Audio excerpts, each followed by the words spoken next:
Well, good evening again, everyone. Welcome to our Come Let Us Reason Christianity in the Hot Seat series. My name is Lenny Esposito, and this is class number 6 in our series, if you can believe it. We're tackling some of the toughest issues that Christians have to face, difficult questions that we may face in our time working with others in our secular society, or in the case of this evening, coming up against different worldviews, different belief systems, and how we can engage those people effectively and responsibly. Tonight, I'm taking on a topic that I've taught on a few times before, Islam and reaching Muslims through Jesus. How do we engage Muslims? Obviously, over the last 10 to 15, 20 years, Islam has become much more prominent in our society. We've seen a whole lot more focus on those who hold to Islam. For most of, I'd say, the 20th century, other than the issues with oil, the idea of Muslims as a faith tradition and as individuals who have that Islamic culture were pretty much not discussed much. But today I really want to talk about a little bit more on, what the point is and why. And I think that's important. So let's take a look at a couple of facts that we may not notice or really completely appreciate, I guess. First of all, Islam is definitely growing more prevalent in our society today, as I said. One of the things that we notice is that there are estimates ranging from 1.5 million to 2.5 million Muslims in America today. That's a lot of folks. And it's only growing. In the last 10 years, I would say, it continues to grow. There's a lot of people, and part of this is due to some of the economic conditions in the Middle East versus, say, in the West. You're getting a lot of folks who want to be educated out here. Oil has brought some wealth and some money, but you have the wealthy folks who want to send their kids over here for school. You have the not so wealthy folks, the poorer folks who come over here looking for jobs, looking for a better life like everybody else has. But Islam is definitely growing. Over 1,200 mosques in the U.S. That we know of. And of course, now I've taken students to Dearborn, Michigan in the past, which is a very big population of Muslim adherents. It has the largest mosque in North America in Dearborn, Michigan, right outside of Detroit. And we went to immerse ourselves in Islamic culture and engage with Muslims and things like that. And it was important for us to do that, to understand how these people live and how much they need the gospel, how much they need Jesus, which is, again, part of what we're trying to accomplish in these classes. So this will be a little bit of a instructional class in this terms of letting you understand Islam, letting you understand kind of the fundamentals of the system, as well as understanding some of the engagements that we want to do, how we want to reach out to those people and truly engage them in a way that we can share the gospel with them. Because most Christians just don't know how to share. And I've talked with Muslims before who are perplexed at this, because really Muslims take their beliefs very, very seriously. They, unlike the West, where we tend to compartmentalize a lot of what we believe. So our faith is over here, but we go to work and we talk about the football games. We don't talk about Jesus, in our work environment, or we talk about politics, and we have all these boxes kind of our different belief systems. And really, in a Middle Eastern worldview, that's not the way people understand things. They would really understand it as your theology informs all of your decisions, your political decisions, your life decisions, your family decisions, your theology, your business decisions. Everything runs under a rubric of Islam, and that's the way Islam has always been, approached. It started off as much as of a political system as a theological position. Now, what do Muslims believe? Well, 91% of them do believe in God, right? 82% with absolute certainty, and 9% would hold that they're fairly certain that God exists. This comes from a U.S. Religious Landscape Survey from the Pew Forum on Religion and Public Life is where I'm getting this data from. So vast majority of Muslims are theists. They hold to the belief in God, and the vast majority of them do so with a level of certainty as well. What else do we see from them? Well, we know that 90% consider religion, again, important in their lives. It is a central aspect of how they identify with the world. They see the world through a religious lens. And now this is key because one of the things that this does for the Christian is while you may be reticent to share your faith, to talk about God issues when you're talking with your Western friends, I don't want to make them feel uncomfortable, that kind of thing. What you find is with Muslims, that is the way they understand the world. If you're not talking about God, they figure you just don't care about him. So it's not insulting to these guys to talk about religious concepts. It is the way you do things. You talk about the things that are important to you, and of course, religion is important to them. So that's what we see. Now, it's not that every Muslim is hugely devout. I want to be careful with that because we see 40% of Muslims attend religious services at least once weekly. But we do know that 71% of them pray daily. And that makes sense as prayer is one of the kind of the 5 fundamental pillars of Islam that you're required to do. So that's what we're seeing as a rubric sort of over the top. Now there are 3 main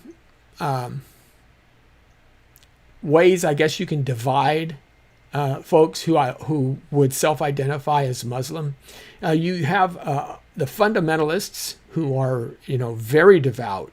They hold to the strict teaching of the Quran. They look to their imam in order to get understanding. They try to follow the precepts of Islam as closely as possible, praying the 5 times a day, doing the 5 pillars, and we'll get to that in just a minute. There are the moderates. Of course, it's about 40%, I would say, that's moderate. About somewhere anywhere between 25 to 35% are just hardcore fundamental. There's about 40% that are moderate, who hold to a form of Islam that isn't as, maybe the women won't wear the full hijab or they'll just wear the hijab. They won't wear the niqab or the full coverings or things like that. But they have some Western influence in that. They hold to Islam. They tend to reinterpret some of the harsher verses in the Quran as internal or symbolic, things of that nature, just like you see in some more mainstream denominationally Christian churches. And then there's about 20% who are just nominally, they identify as Muslim, but they identify as Muslim in the way that Jewish people might identify as being Jewish, but they don't ever go to synagogue or things like that. So you see that as well. So that's kind of the idea of the breakdown. But in all those aspects, because the communities are fairly smaller and fairly tight knit, I think you can get away with engaging folks from a Muslim background. You should at least understand the basics of Islam, because I think all of them really follow the same concepts, at least in this aspect, whether you're fundamentalist or not. So what are the basics? Well, there's what you must believe, and then there's how you go about do it. Now, let's first talking about what you must believe. The first key that starts off any idea on Islam is that there's one God, it's a monotheistic faith, and there's one prophet who is dedicated to bringing that faith to fruition, who is the ultimate answer and the ultimate authority on the things of God, and that is Muhammad. The Shahada is the idea, if you say this verse, this one verse out of the Quran, you are considered a Muslim. Now, what is the Shahada? It is really the idea that you would say, La ilaha illallah Muhammad Rasul Allah, or there is no God but Allah and Muhammad is his prophet. So this is the key. And really, that focuses Islam. Remember, Islam came out of a polytheistic culture. There were many, many gods in the peninsula, in the Middle Eastern peninsula at the time, Arabic peninsula. And Islam, the very term means submission. It means that you are submit to the laws of God, of the one God, the one true God. That's really what the approach is to this faith. And you will see over and over again submission of your will, submission of your actions, submission of your spirit. These kind of things are key in Islam. The Quran in chapter 2 verse 177 reads, "It is not righteous that you should turn your faces towards the east and the west, but righteousness is this, that one should believe in Allah and the last day and the angels and the book," the scripture, "and the prophets." And that's how Islam is summed up in the Quran itself. The idea that God is one is underscored in chapter 112, Surah 112. The Quran, the word chapter is basically surahs in Arabic. So I might say Surah 112, which is the chapter. So it's say he, Allah is one, right? It reads, "In the name of Allah, the beneficent, the merciful, say he, Allah is one. Allah is he on whom all depend. He begets not, nor is he begotten, and none is like him." And that's Surah 112. That's actually, if you've ever seen a picture of Jerusalem, there is a mosque on the Temple Mount called the Dome of the Rock Mosque. And there's this very ornate Arabic writing that encircles that mosque. And this is the surah that is engraved on that mosque. Now this surah, Surah 112, is held to be worth a third of the whole Quran, and 7 heavens and the 7 earths are founded upon it. To confess this verse, they tell you, a tradition affirms, is to shed one's sins as a man might strip a tree of its leaves. So again, this idea that there is one God is key. And the idea that Muhammad is his prophet, delivering the revelation of that God to the people, the most perfect revelation in the idea of the Quran, right? So the Quran is the key text, the key book, and sometimes Christians don't quite understand it. It's not even equal to the Bible in the eyes of most Muslims. What they feel, the Quran is more akin to a parallel to how a Christian would see Jesus. It is the breath of God. It is the only way we can know God at all. It's the only way that Allah can be revealed is through that word in the Quran. And that's one of the reasons why they read it in Arabic, because they believe that that's how it was delivered, and therefore any changes to that become problematic. It is considered the ultimate miracle of God in Islam, and it was revealed, the understanding within Islam, it was revealed over a 23-year period in Muhammad's lifetime over the course of 2 cities. Now, Muhammad started in Mecca, and he began giving revelations. He began teaching different concepts in Mecca, and his followers would supposedly grab scraps of paper, write things down, capture his teachings as he would say them. But eventually he was chased out of Mecca. The powers that be felt he was bad for business, causing trouble, things like that. And they exiled him out of the city. He fled north to Medina. And in Medina, he received additional revelation. And after his death, though, after the death of Muhammad, his followers needed to collect everything, gather it all together, and reassemble it into the Quran. Now, because of this, the Quran is a little bit different. Again, Westerners will tend to think that all scriptures feel like the Bible or read like the Bible, and that's simply not true. The Quran doesn't. It has some narrative stories within it. So there are certain surahs that tell tales, but you don't pick up the Quran and expect to read a history from A to B. It's much more akin sometimes to reading like the book of Proverbs. So in Proverbs chapter 1, you have an idea. Sometimes it's just couplets that get broken down. Sometimes in Proverbs, say chapter 8, where you have a much longer section that talks about wisdom, calling your children, and it compares it to Proverbs chapter 7, where you have the wanton woman, right? And there's this, but there are independent stories, but there's not a larger context. There's a lot of larger narrative, like in the Gospels, where you start with Jesus' birth, you go through his teachings, you ultimately end up in Jerusalem, and he is crucified and then raised again. It doesn't do it like that. Verses are interjected between stories sometimes in the Quran, things of that nature. And so, thus, it's not considered a revelation of the nature of God per se. It's considered a revelation of God's will. It's how the perfect follower of God should act. So they're instructions, and they read to some degree like that. It's not trying to show, it talks about who God is, but it talks about that in the larger context of how then we should act. And that's the central focus.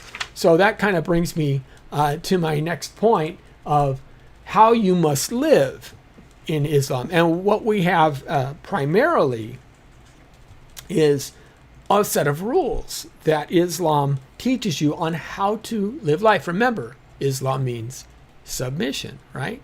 So you're to submit your life to these rules. And that's key. Islam is considered really a total way of life. And the first thing that you do in such things is you follow the 5 pillars of Islam. So these are the 5 essential tenets, right? And the 5 pillars is, first of all, faith. Faith is number 1. We talked about the shahada, the proclamation. You must proclaim there is no God but Allah, and Muhammad is his prophet. And the significance of this declaration is the belief that the only purpose of life is to serve and obey God. And this is achieved through the teachings and practices of the last prophet, Muhammad. That's pretty clear. So what, again, they're saying is that if you are going to live a holy life, if you're going to live a life pleasing to God, you submit to the laws and practices that Muhammad has transferred to us through the Quran. So that's faith. That's obeying the laws. But there's second piece is prayer, the salat. And prayers are said at least 5 times a day. And they follow the Qibla, which is the direction you're supposed to pray with your face in a position towards Mecca. And that's the direction of prayer. The Kaaba, one of the big central focuses of Islam, is in Mecca, and that's where you are to point to direct your prayers. Now, these 5 prayers contain verses from the Quran and are said in Arabic, the language of the revelation. Now, you must pray during prescribed times to be considered faithful. And I'm going to try something here. I had a friend of mine, Nabil Qureshi, who is unfortunately no longer with us. But I want to bring him up now. I have a recording. Hopefully this will work because I've not done this before. But I want to bring him up now and have him talk about, even when he was a young Muslim, how he would be taught to pray, to give you an idea. So let me bring up Nabil Qureshi here. Left to do a lot of the raising for us. But she taught me to live the Islamic life. So, for example, just to give you an image of what it was like when I was growing up, my mother would say, Nabil, the first thing you do when you wake up in the morning, before your feet touch the ground, you have to pray a prayer to Allah, thanking Him for waking you up. Because sleep is a kind of death. And every morning when Allah wakes you up, He's choosing to give you life again. So thank Him for that. And she taught me a prayer to memorize in Arabic, which thanked Allah for waking me from the death of sleep. And then I would first thing start walking towards the restroom because I'd have to do the ritual washing. Muslims have a ceremonial washing that they do before they pray the 5 daily prayers. It's called wudu. It's an ablution. And as I'm going to the bathroom to wash up, my mom had taught me a prayer to recite. Again, a memorized one in Arabic. As I'm walking there, asking God to cleanse me for the day. And then while I'm washing up, there's another prayer to pray. So during the ceremonial washing, I had a memorized ritual prayer that I'd recite. And after that, I'd walk downstairs to the rugs. We always had a section of our family room with the prayer rugs out in case we wanted to offer prayer to Allah for the 5 daily prayers or optional prayers. And as I'm walking to the prayer rug to pray, I have more prayers to pray, to recite. These are all memorized. And then as I get to the prayer rug, I'd pray the first prayer of the day called the Fajr prayer, the dawn prayer. All this, before really even waking up. I mean, I'm still in zombie mode at this point, just kind of reciting things and going to the prayer rug. But that's how devoted we were in our faith. And as my mom would feed me breakfast and send me out the door, she would say, recite Ayatul Kursi, which was a certain ayah of the Quran, before going to the bus. And then she said, before you take your first class of the day, make sure you pray the prayer, Rabbi zidni ilma, Rabbi shrah li sadri. It was a prayer in the Quran that Moses prayed when he stood before the Pharaoh, asking Allah to give him the ability to speak well, articulate properly, and to have knowledge. That was how, so before I even started school for the day, that was 7:15 in the morning, I had just spent the whole morning devoted to prayer.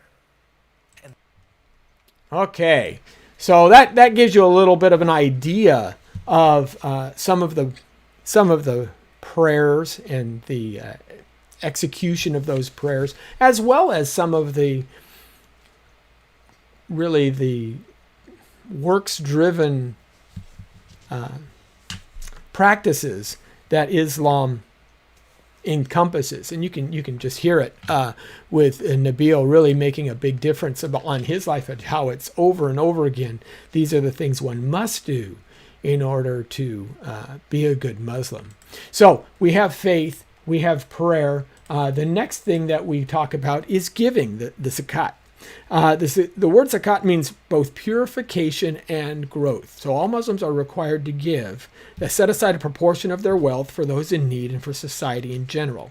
Now, it's not set specifically. Each person gets to calculate his or her own zakat, but generally it's considered 1/40 of one's capital, excluding, say, the worth of your residence and the worth of your car. So it's not a tithe. It's not a 10%. Really, it's 1/40 of what you own annually in that regard. And that's considered appropriate giving within the Islamic community. Then there's the fasting, the Psalm. And usually this is observed during the month of Ramadan. You'll hear about Ramadan coming up shortly. Ramadan is, actually, I think they already had it this year. I think it came early. Ramadan is the month where they celebrate the giving of the Quran. So that's what Ramadan is. And all Muslims are required to fast from sunrise to sunset,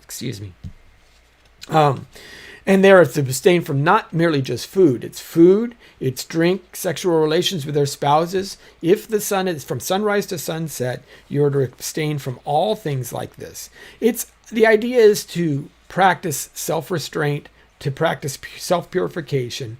If you cut yourself off from worldly comforts, you can focus your life better upon God and His presence and understand your place in it.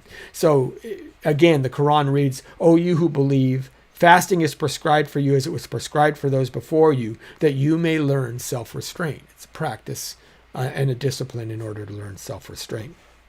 And the last pillar of the 5 is the Hajj, which is the pilgrimage to Mecca. So the idea is that all able-bodied Muslims should, if you're able-bodied would mean physically or financially. If you're able to do so, you should go to Mecca at least once in your life. The pilgrims wear special clothes, simple garments that strip away the distinctions of class and culture between them.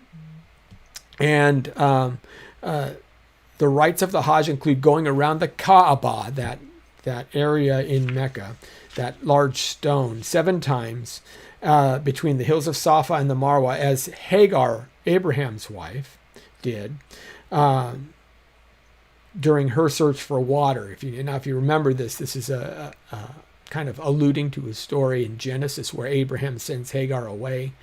And of course, the Muslims trace their lineage through Ishmael and not Isaac. They believe Ishmael is the promised son. They believe Ishmael was the one who was going to be sacrificed on the rock, and they hold that Hagar is the actual mother of the true faith. So in this, you are to go around the Kaaba 7 times, that Hagar, same place supposedly Hagar was searching for water. And they later stand together on the wide plains of Arafat and join in prayer for God's forgiveness as they look forward to the end day, the day of judgment. And that's the Hajj. So those are the 5 pillars of Islam, how you must approach it. But of course, there's a little bit more to it than that. You have, as I alluded to before, and I don't have a slide for it here, Sharia law. Now, Sharia law, again, all law is Islamic law.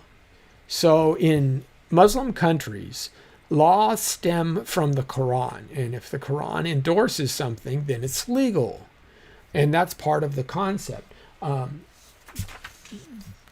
course, because, again, as I told you, the Quran doesn't necessarily have a lot of context to it. And we have, 1400 centuries between the time that Muhammad lived in our day. You're going to get a lot of questions. And these are the kinds of things that you want to ask. Say, well, what does it mean? So there's the idea of a fiqh, of an imam who determines what the law means, or how do you really execute it today. It's a lot like in Judaism, where you have to ask the rabbis, is this kosher or not, so to speak. So the determinations of the fiqh are what we would say, quote, knowledge of the rules of God, which concern the actions of persons who own themselves bound to obey the law respecting what is required, what is forbidden, recommended, disapproved, or merely permitted. Okay? And this can be everything. So when you're doing your salat, when you're doing your prayers, you're not to wear leather, for example. You're to wear cloth, not any skins of dead animals. Well, then they start to ask the questions. Well, wait a minute. Does that count my belt or my shoes? No, you take your shoes off. That's easy.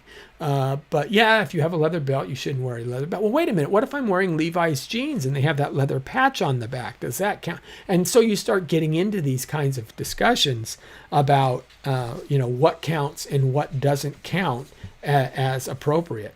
And just as with any other works-based righteousness, you can see how quickly this devolves. And I'm not making these examples up. I actually pulled these off of a website where people write in and ask imams, how do I live my life appropriately to Islam? So these are serious questions that people are asking, and these are the answers that they're being given. So you have the Sharia law, but you also have the idea of jihad. If Islam is submission, the word jihad, which means struggle, is going to be a part of it. If you're going to submit, there will always be a struggle. And that's a key aspect to jihad. Now, I want to be real careful because, again, we hear the word jihad and we think of only one thing.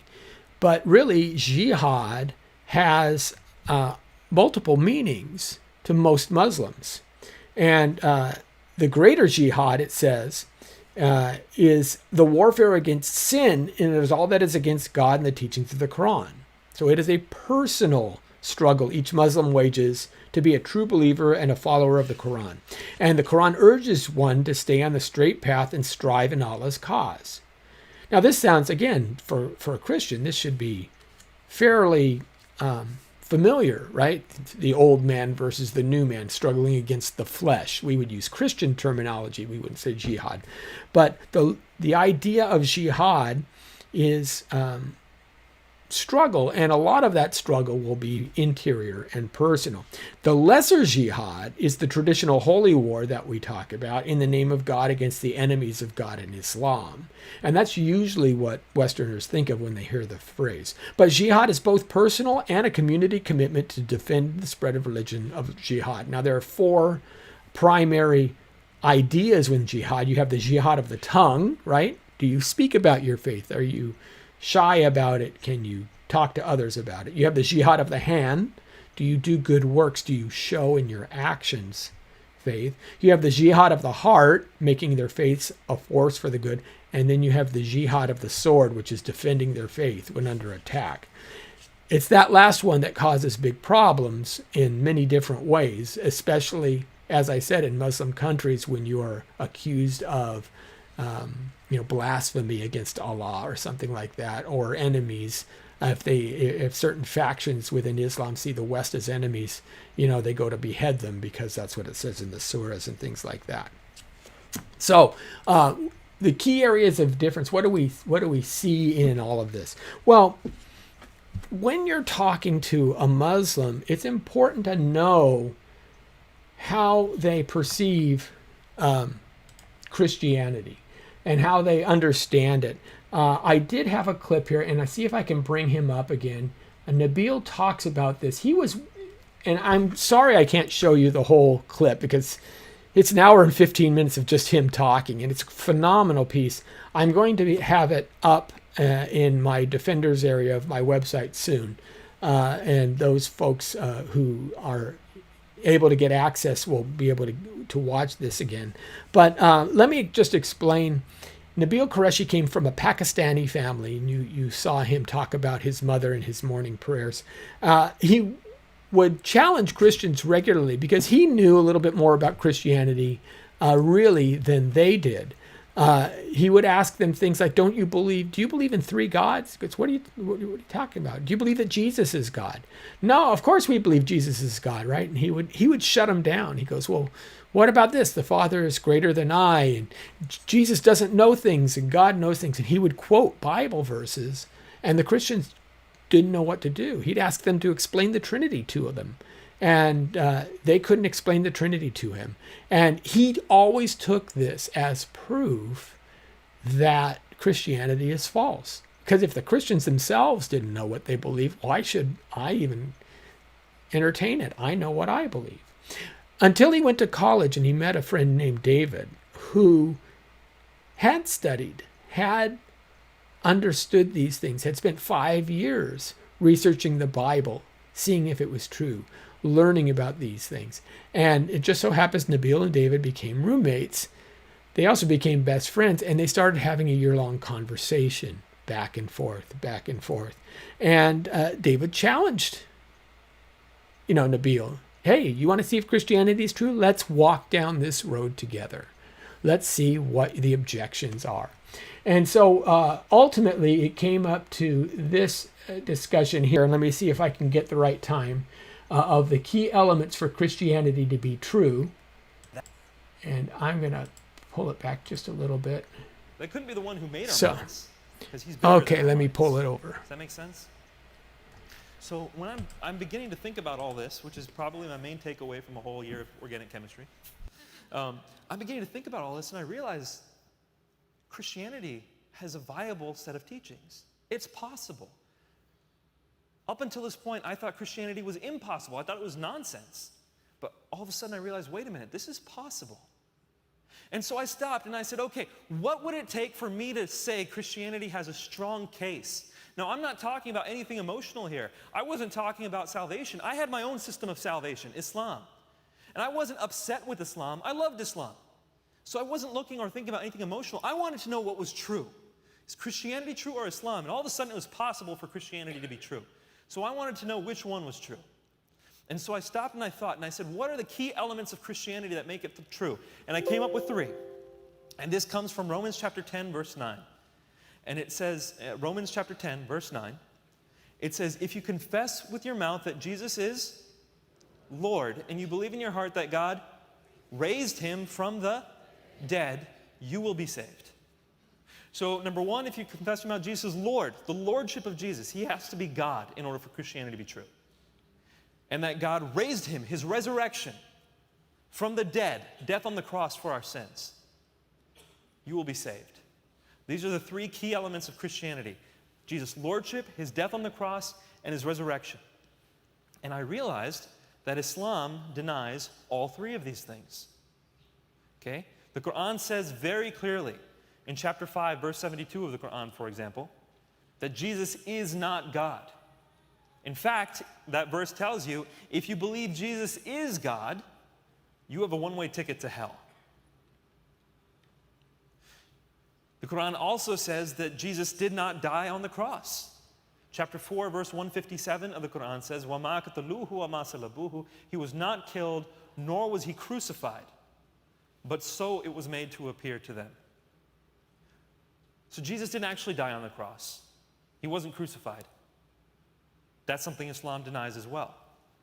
And of course, if he didn't die on the cross, how could he have been resurrected 3 days later?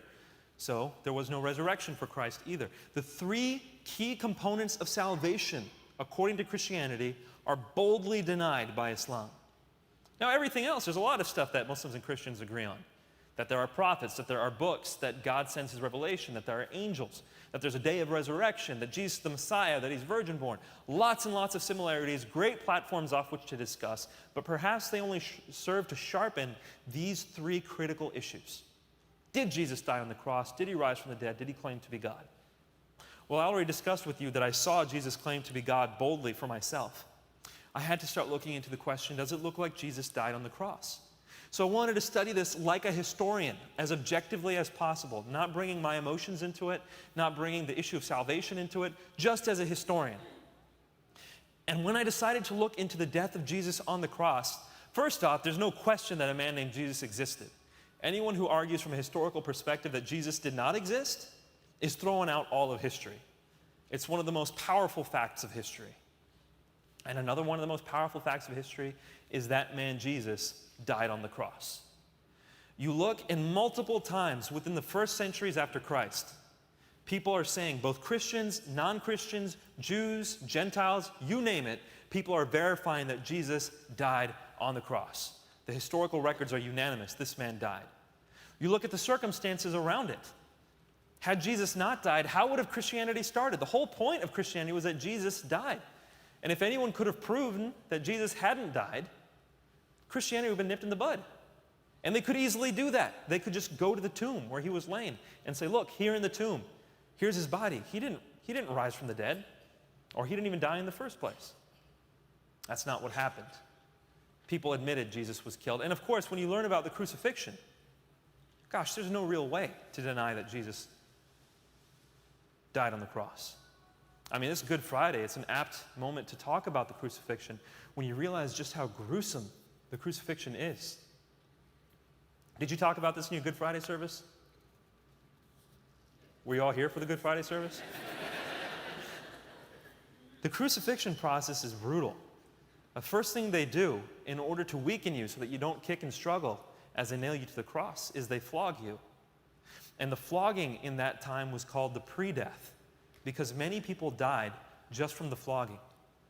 Now we see even today, you can watch YouTube videos if you want. Well, they take them off YouTube, they put them on something like Meta Cafe, but you can watch videos of people getting beaten with rods.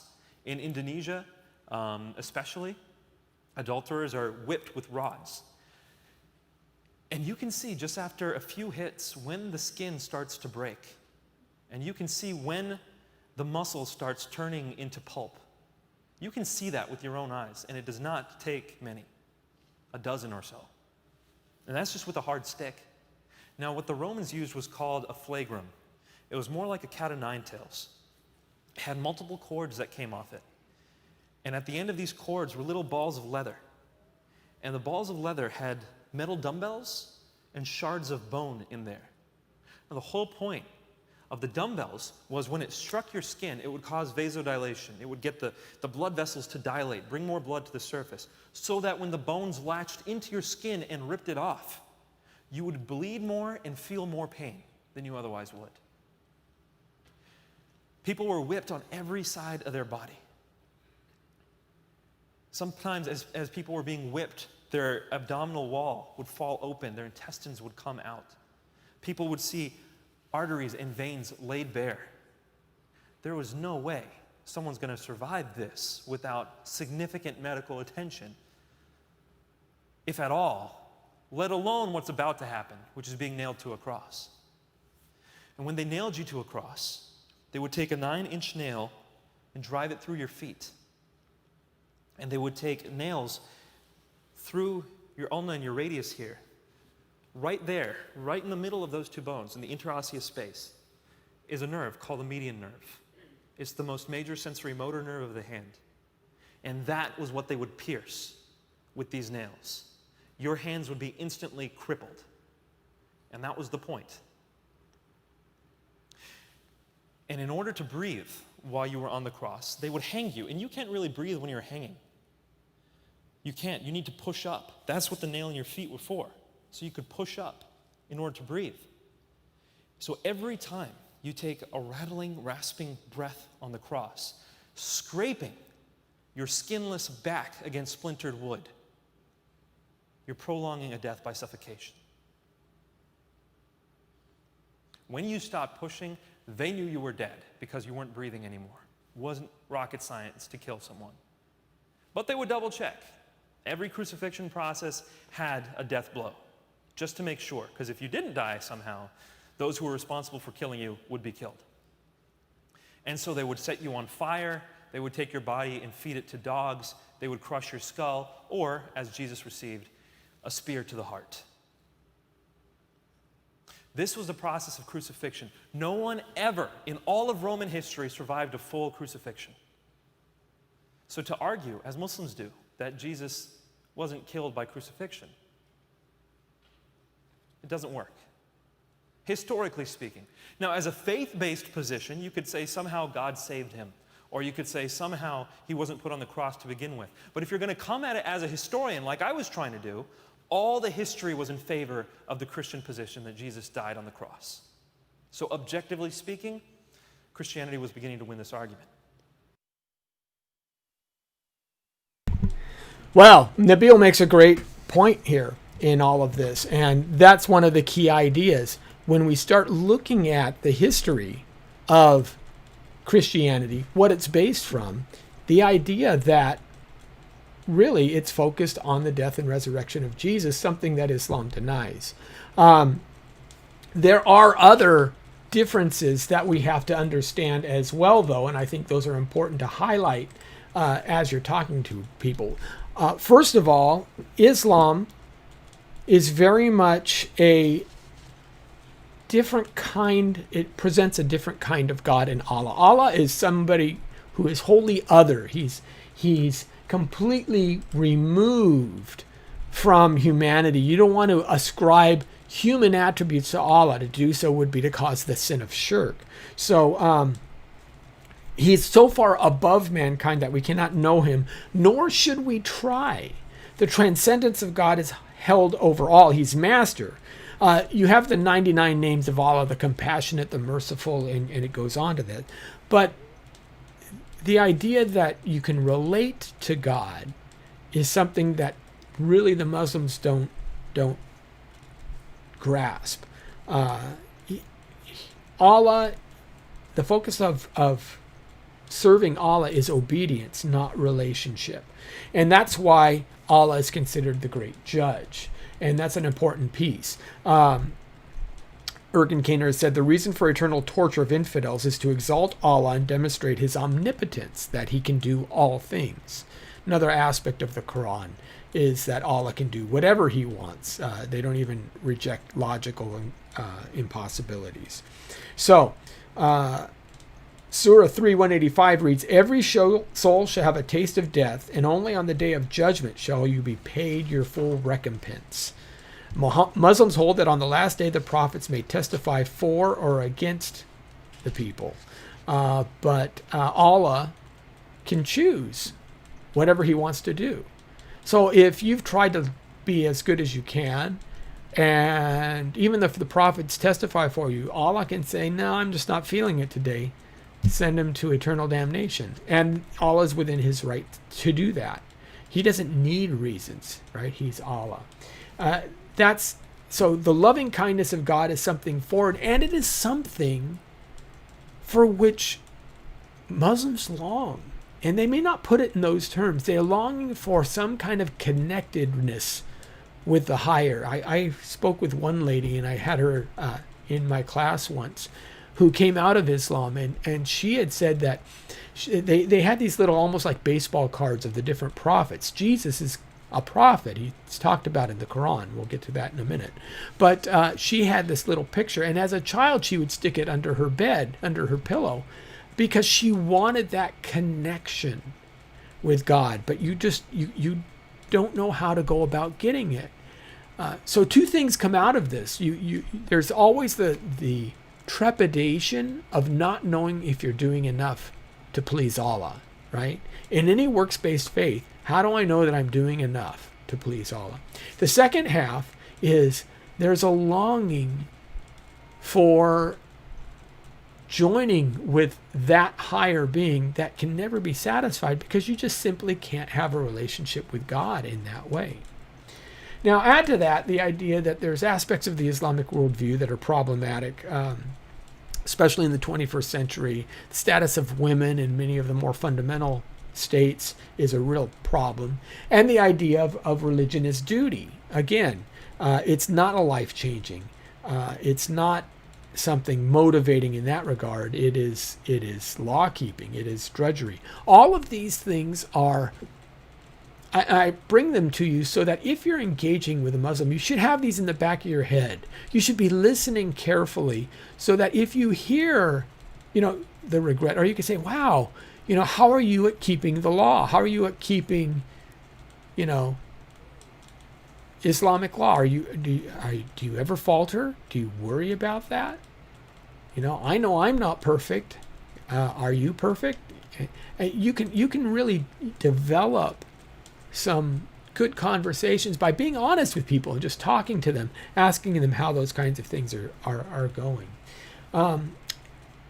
And the third thing that you have to remember is that really Christianity is has some very foreign concepts to it. So the idea that God is relational, again, like I said, this is a strange concept to Muslims, but he is. And this is a key piece that you can maybe use in your witnessing efforts. First of all, they do ask, are Christians polytheists? The Trinity is something that they don't understand. And we need to get that right if we're going to be effective witnesses of those. I can quickly give you a summation on the Trinity, something that I've used in the past. So if you have trouble understanding or explaining the Trinity, the thing that you have to remember is personhood and being are two separate identities, or two separate entities. So the idea of personhood and the idea of being are not equal. We tend to think of this because we're a human being and we're a person, right? But the concept, the category human being, doesn't include just one person. It includes all kinds of people. That's what we are. I say it this way. A plant is a being, right? There's a category of plants, a living thing. Plant is a living thing. It's a being. It has no personhood at all. Dog is a living being. It has no personhood. A dog is not a person. A dog is a dog. Plant is a being. Has no personhood. A human is a being that has one personhood. You have a personality. You have rationality. You have a way of understanding yourself in the world and understanding the abstract ideas of the world. That's what a personhood is. It's having a fully fledged understanding and rationality about yourself and your existence. It's a center of consciousness, if you will. So a plant is a being with no personhood. A human is a being with one personhood, one center of consciousness. God is a being with three personhoods. So if we know that we can separate personhood and being, because a plant can be a being without any person at all, then God can be a being with multiple personhoods because they're different kinds of things. And that's kind of how I explain it. God has three centers of consciousness, if you will, in that regard. One will. I want to be careful that we're not, we don't believe that they're debating each other or something like that. There's a single will because God agrees upon, the three persons of the Trinity agree upon all aspects of their decisions. So there's always a single will, a single nature, a God nature.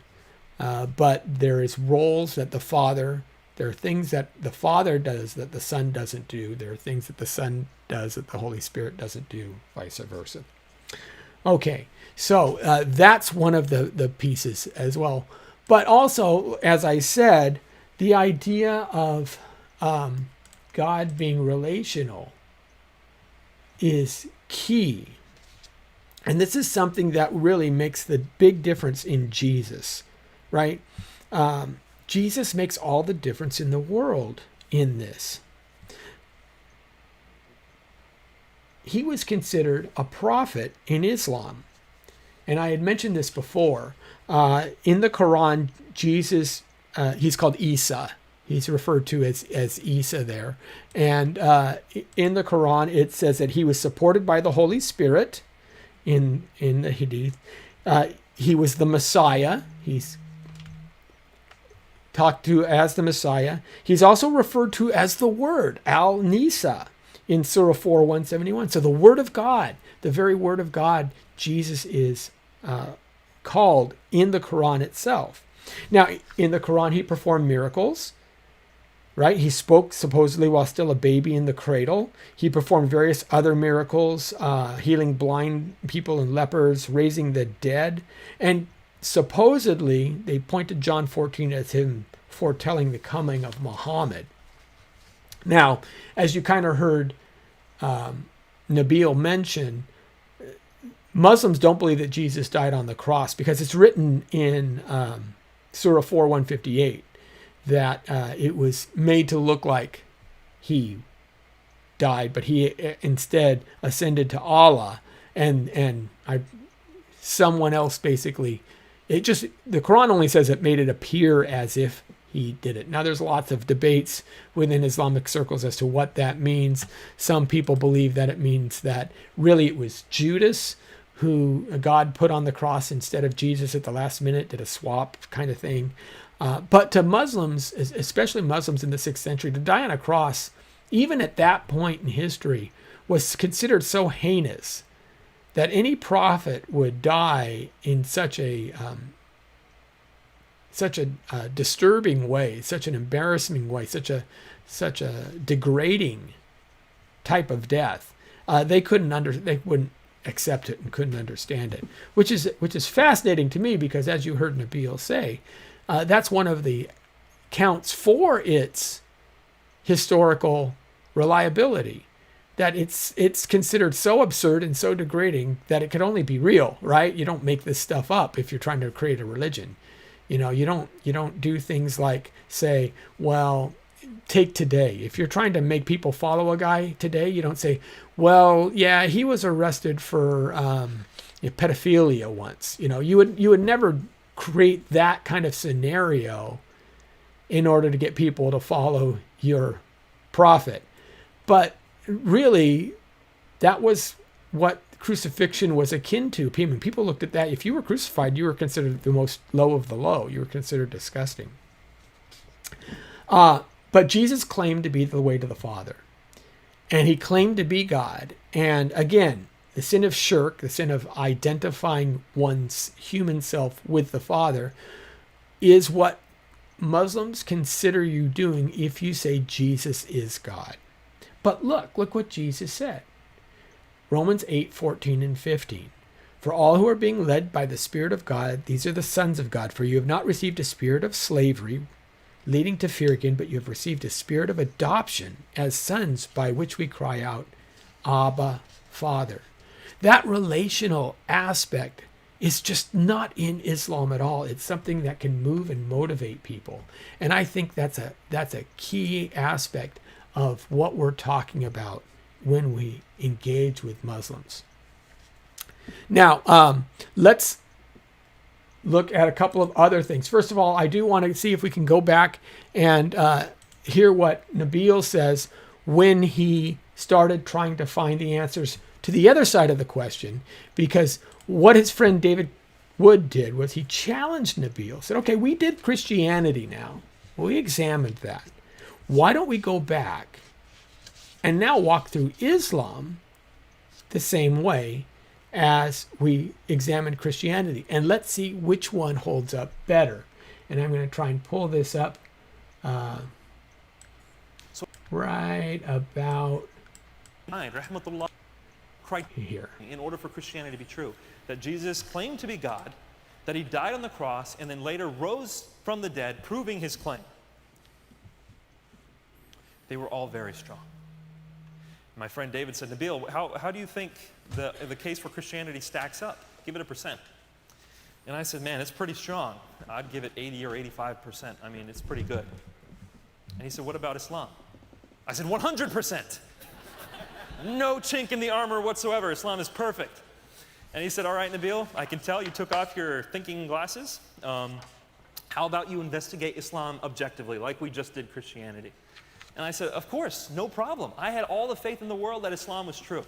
No matter how strong the case for Christianity could be, I thought the case for Islam was true. And so he said, come up with some criteria to investigate Islam. And I said, absolutely. I came up with two. And these were less objective, but they were the best I could do. One was Muhammad. If Muhammad is a prophet of Allah, then Islam is true. That vindicates the whole religion, if he's truly a prophet. And number two, if the Quran is the word of Allah. If the Quran is the inspired word of God, then Islam is true. And one vindicates the other, by the way. If I can prove that he's a prophet with good reason, then that vindicates the Quran, and vice versa. If the Quran I can show to be an inspired word, that vindicates Muhammad. So he said, all right, fine, let's start investigating this. So I started investigating. Now understand, growing up Muslim, I was taught that Muhammad was the perfect man.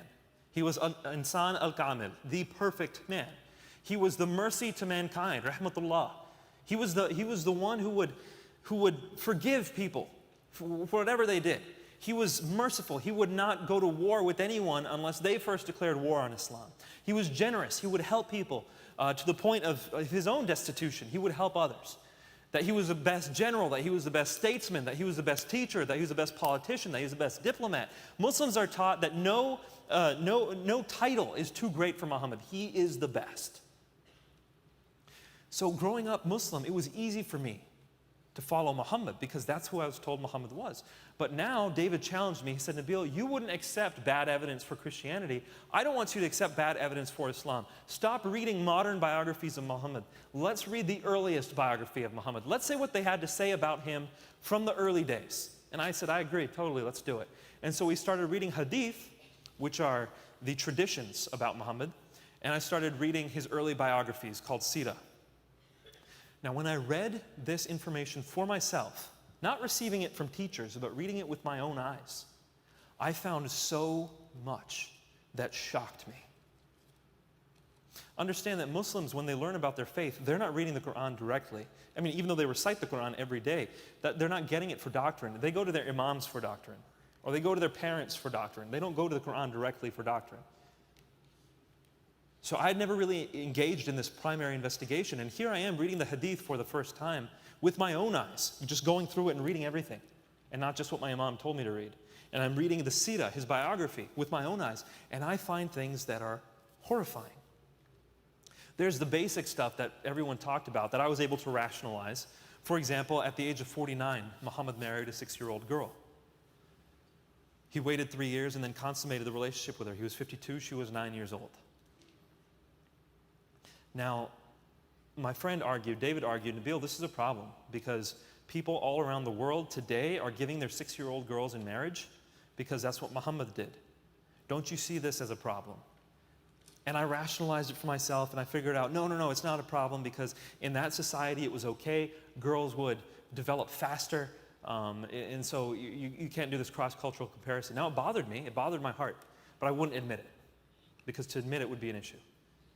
So we started looking at other things. I started looking into Muhammad's first revelation. Now, I can't go into the details, I don't have enough time, but during the first revelation that Muhammad had, Muhammad thought he was demon-possessed. And you read the story, and he says he's suffocating to the point where he finally listens to what this spiritual force is telling him. I had not been taught that before, but there it was in Sahih al-Bukhari, that Muhammad thought he was demon-possessed. How is the greatest prophet thinking he's demon-possessed? And then later in Sahih al-Bukhari, it says Muhammad was demon-possessed for a whole year or two. He had black magic cast on him. I'm sorry, not demon-possessed. He had black magic cast on him for a year or two. How does that work? But the thing that got me the most was that in the Quran, multiple times, for example, one chapter is chapter 4 of the Quran, verse 24, it said, "Allowed for you are your wives and those whom your right hands possess." Allowed for you are your wives and those whom your right hands possess. And to me, I just didn't know what that meant. So I looked it up, and basically what it is saying is for your sexual use, men, you can have your 4 wives and this group of women over here, those whom your right hands possess. Well, who are they? And I looked in the Sirah, I looked in the Hadith, I asked people, and the conclusion was obvious. Women who were captured in battle were able to be taken as slaves, and they could be used for sexual intercourse. Now, to me, I wanted to know, who are these women? What's the deal here? Did they agree? Did they become your wives first? I started reading the Hadith, and I saw, no, a lot of these women still had their husbands alive, and their husbands could actually hear them. And they would ask the Prophet, they'd say, "Muhammad, we are going to sell these women into slavery. We're worried that when we have sex with them, we will impregnate them. Should we be worried about this?" And Muhammad says, "No, it doesn't matter whether you get them pregnant or not. Allah is the one to decide whether they'll be pregnant or not." That's his response. And immediately I thought about my mother. What if someone had killed me and my father and my grandfather and took my mother captive, and that very day decided to use her for sexual intercourse? That to me was unconscionable. And so I had this internal cognitive dissonance that could not be resolved. I started going from mosque to mosque to mosque, asking imams to please help me, please answer these questions. Where is this coming from? Why did Muhammad marry so young? What's the deal with this spiritual issue? And why is it that you can rape your female captives? And no one was able to give me responses that worked. They'd say, "Nabil, forget the Sirah, forget the Hadith." I can't. That's the basis for me to accept Muhammad to begin with. If I forget that, then what reason do I have to say, "La ilaha illallah Muhammad Rasulullah"? There is no God but Allah and Muhammad is his prophet. That's the proclamation that makes you Muslim, to say that Muhammad is the prophet of Allah. How can I say that if I have to just forget everything I'm learning? And so I started praying, and I started praying fervently. Because I needed to know now. Now this was a matter of me and God, and I wanted to know God in truth. Because as I'm going to these mosques and praying the 5 daily prayers, I'm thinking, who am I praying to? Who is God? Who are you, Lord? Are you the God of my fathers? And I really want to respect my fathers, and I hope what they taught me is true, and I'm looking for answers. And God, if you are Allah, please show me. But if you're Jesus, I want to know that too.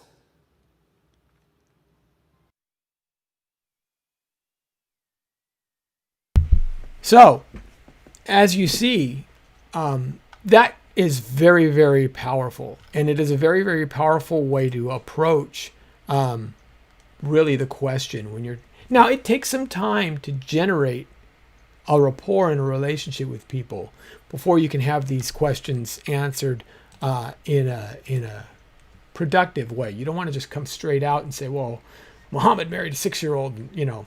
Those kinds of things aren't necessarily going to give you traction. And I might be able to play that clip that Nabil talks about a little bit at the end.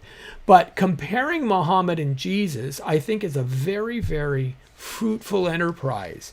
Because when you look at the lives of each, and no Muslim would disagree with the statement that Muhammad is the model for those who seek to follow Allah. That he is the exemplar, right? We try to live our life to be like Jesus. Muslims will try to live their life in the pattern of Muhammad. And you can do no better than he can. Surah 33:21 reads, "Ye have indeed in the apostle of God," meaning Muhammad, "a beautiful pattern of conduct for anyone whose hope is in God in the final day." So even in the Quran itself, it says Muhammad is the archetype. He's the model of what a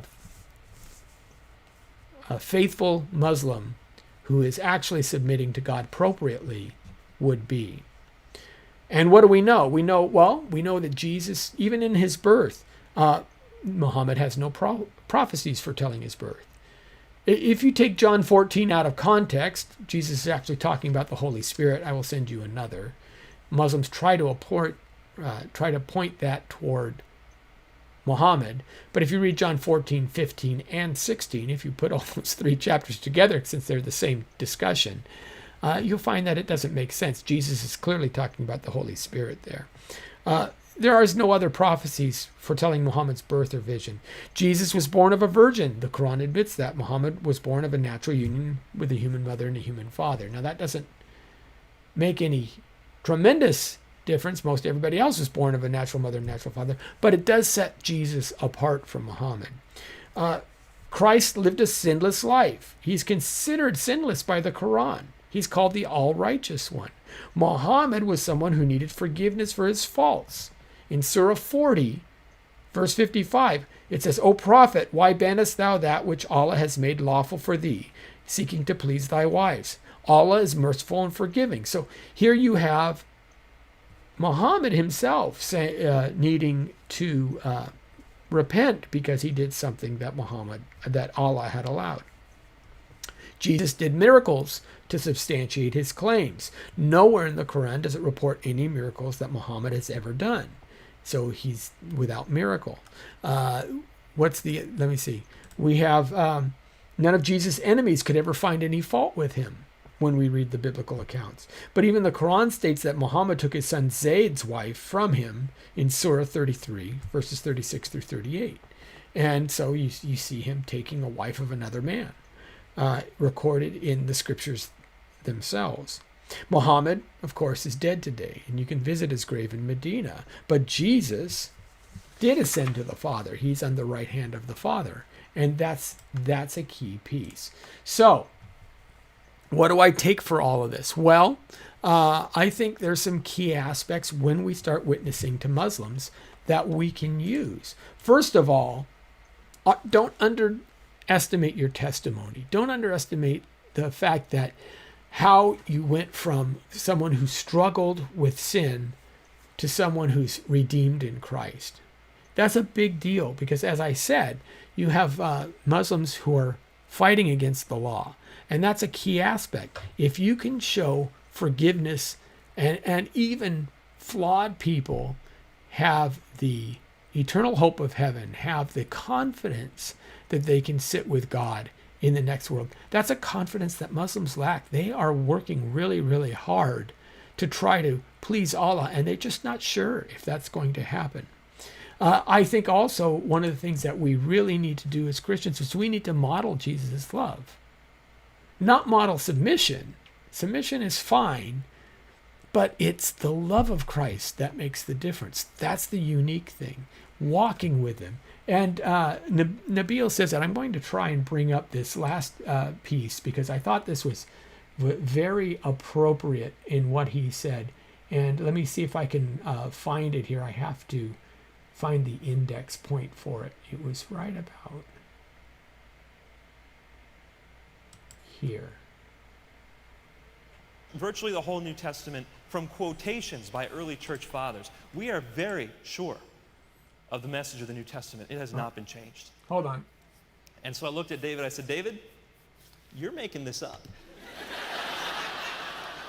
I said, I have talked to so many Christians about this. None of them has ever told me any of this. I don't believe you. He says, you don't believe me. I don't believe you.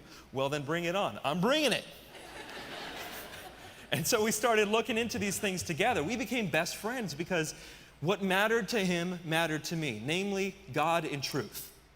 As a Muslim, I believed that there is truth and that God is the creator of this universe. And so we had a platform on which to discuss. I don't know, some of you have been discussing with those who don't believe in truth, kind of the postmodern New Age mindset. It's very hard to have any kind of discussion. To me, I was just talking with someone in Seattle recently. who's a pagan, and she believes in no one truth. And it was a very, very hard discussion.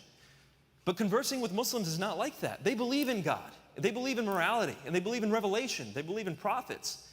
So you can have a conversation with them. And David and I really began to start conversing about these things because they mattered to us both. And he was a biology major. I was doing pre-med at the time. So we took a lot of classes together. And we became really close. And we really lived life together. So we would joke around together. For example, we were taking evolutionary biology together. And neither of us believed in evolution. So the evolutionary biology professor would say something, and she'd go on a rant. Like, she would go off topic and just go on a rant against theism. And David and I, at first, we'd talk about what she'd say, and we'd realize she had no idea what she was talking about. And after a while, we just started, making fun of her. Probably not a good thing. I wasn't a Christian at the time, so that's my excuse. I don't know what David's excuse was. But so we just had a blast together. We lived life together. And so ultimately, I knew that David was my best friend. Okay, wherever I would go, whatever I wanted to do, I could call David up on the phone, and we would live life together. And I knew if something crazy happened and someone, came in and started attacking everyone, David would be willing to jump in front of me and take a bullet for me. I knew it. He was my best friend. And I was willing to do the same thing for him. And when you have a relationship like that, then you can effectively share the gospel. Think about this for just a moment. If you're asking someone to become a believer, you're asking them to give up your life. You have to give up so much in order to start following Christ, especially as a Muslim. Now, are they going to hear that from some random person? Or if they don't think someone cares about them, sure, it's easy for that person to say, give up your life. Who knows what's going to happen to you? Become a Christian. What do they care? What do they care about me? What do they know about me? They don't know. But if you have a friend who's willing to walk alongside you and carry your burdens with you, who says to you, think about these things, well, then you know they're not trying to tear you down. They're trying to build you up. And you can trust that. It's the relationships that can bear the burden of the gospel message. When Christ says, pick up your cross and follow me, ultimately the Christian faith is one that requires you to lay down your life. And you can only hear that kind of a message coming from someone who you trust. So I am a firm believer that relationships are what bear the burden of the gospel. They will know that we're believers by our love. I agree completely with that. And I think he's, we need to be less frightened in our engagements with folks who are Muslims, who believe different than us. We need to more take into account the fact that we are representatives of Jesus. And as representatives of Jesus, we seek to represent his love to those individuals who've never actually experienced it before. So that's a key aspect.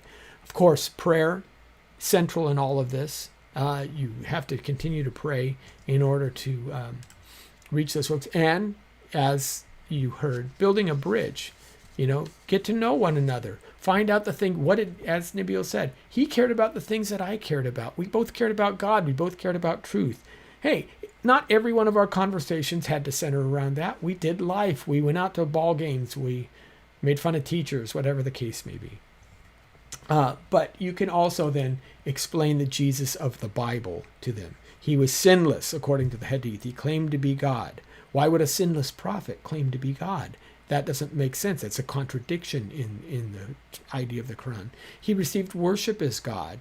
He held the titles of God, and he performed the deeds of God.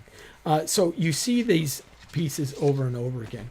But that's the key aspect. And that's really one of the things that you want to approach when you're dealing with all of these things. Just some topics. There's a lot of other pieces here that we can talk about.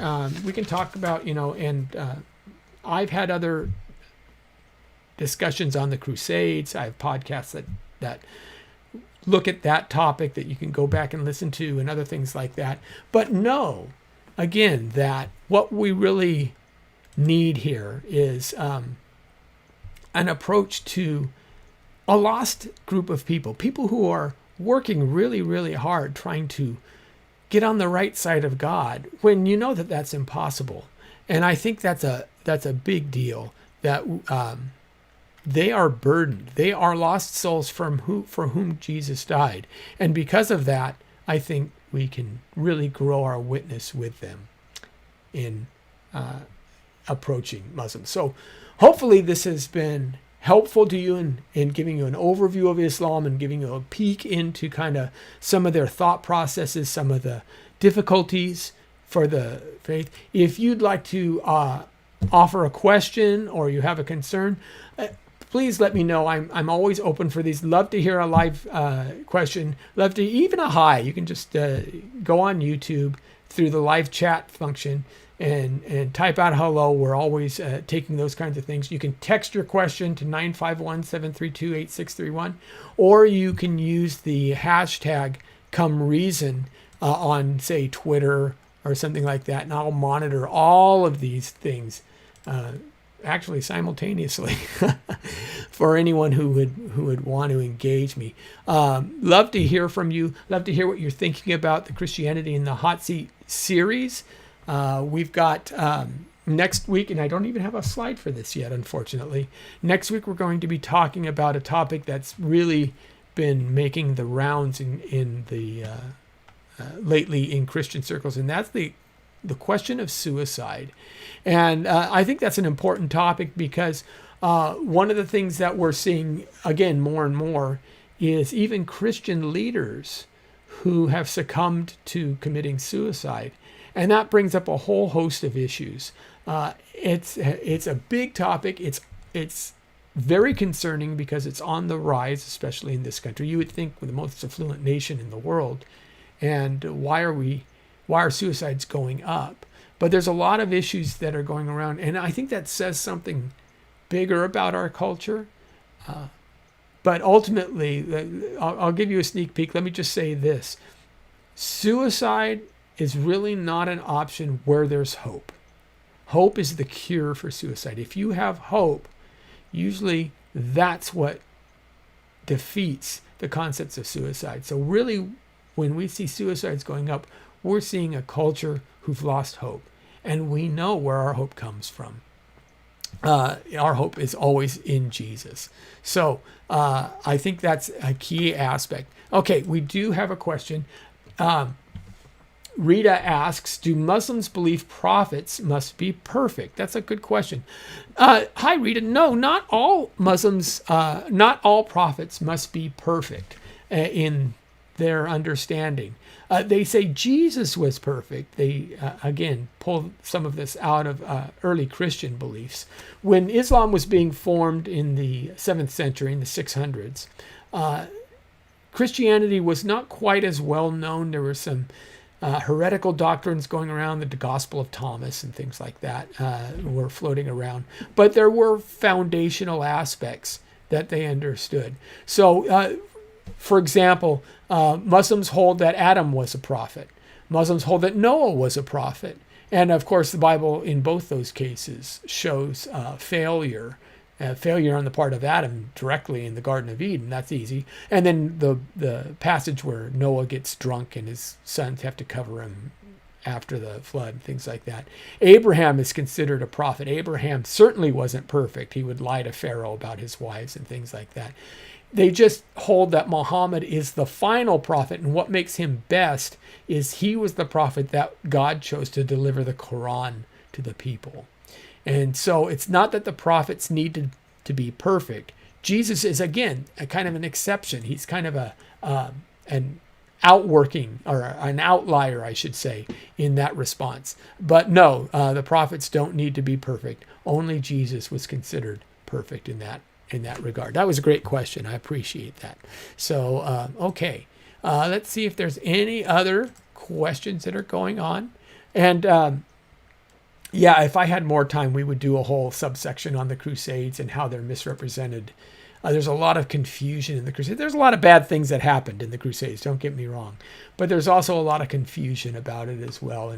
And maybe down the road we'll specifically tackle that issue. But until then, we'll wait. Okay. Any other comments that we have? And well, I appreciate all you guys so much for joining me again.